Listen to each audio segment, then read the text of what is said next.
Assalamualaikum warahmatullahi wabarakatuh. Baiklah, perkenalkan kami di sini dari kelompok 8 yang akan menyampaikan materi administrasi pemerintahan daerah di Negara Kesatuan Republik Indonesia untuk memenuhi tugas mata kuliah desentralisasi oleh dosen pengampu Ibu Yori dan Pak Anggi. 1. Pentingnya administrasi pemerintahan. Keberadaan pemerintahan dan administrasi publik adalah sesuatu yang urgent bagi kehidupan masyarakat.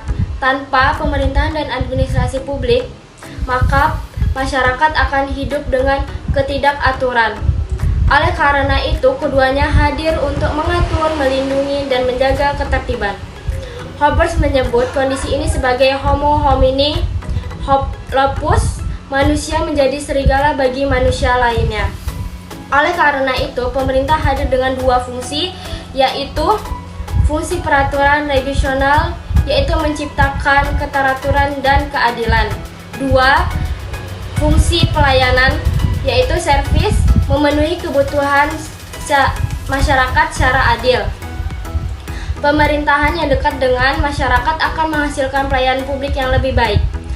The closer government, the better its service. Osborne and Gibberell.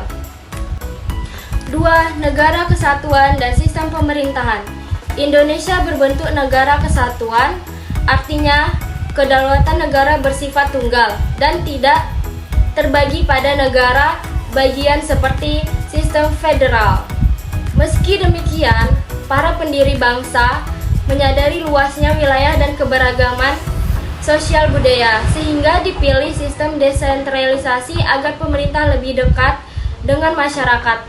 Dan dari sinilah lahir otonomi daerah melalui mekanisme devolusi politik. 3. Peran administrasi pemerintahan daerah. Administrasi daerah berfungsi sebagai sarana untuk merealisasikan tujuan otonomi. Prinsip pelaksanaannya adalah demokrasi, partisipatif, transparan, dan akuntabel. Peran utamanya yaitu menyediakan pelayanan publik yang adil dan merata, memperdayakan masyarakat agar mandiri, dan mengelola pembangunan daerah untuk meningkatkan kesejahteraan. Dengan demikian, administrasi pemerintahan daerah menjadi alat efektif untuk menjaga dan memperkuat kesatuan NKRI. Yang keempat yaitu masalah terminologi administrasi di Indonesia. Dalam praktik, administrasi sering dipersempit menjadi sekedar tata usaha seperti mengetik, mengarsip, atau surat menyurat. Padahal, administrasi memiliki makna luas, yaitu kerjasama sekelompok orang untuk mencapai tujuan tertentu. Selanjutnya, menurut Silalahi tahun 2005, ciri-ciri administrasi adalah adanya kelompok orang, kerjasama, pembagian tugas, proses berurutan, dan tujuan bersama. Sharkansky menambahkan bahwa administrasi melibatkan komponen input, proses, output, tujuan, lingkungan, dan feedback. Selain itu, administrasi publik tidak hanya soal teknis, tetapi juga terkait erat dengan politik melalui formulasi dan implementasi kebijakan. Yang kelima, administrasi pemerintahan daerah dalam Negara Kesatuan Republik Indonesia. Dengan dasar hukum utamanya adalah Pasal 18 Undang-Undang Dasar Republik Indonesia tahun 1945 dan Undang-Undang tentang Pemerintahan Daerah. Yang terkonsep penting, desentralisasi lebih pada aspek administrasi dan otonomi daerah lebih pada aspek politik. Tingkatan administrasi negara mencakup pusat, provinsi, kabupaten atau kota, kecamatan, dan desa. Tujuan utamanya adalah memperkuat demokrasi, meningkatkan efisiensi administrasi, serta mendorong pembangunan sosial dan ekonomi.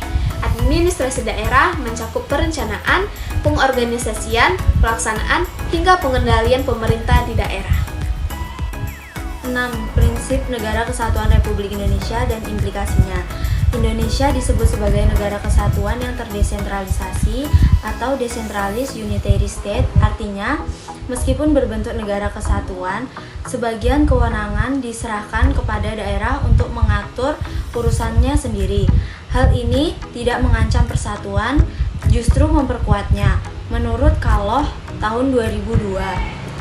Pemerintah daerah berperan sebagai local self-government, tetapi tetap berada dalam bingkai Negara Kesatuan Republik Indonesia.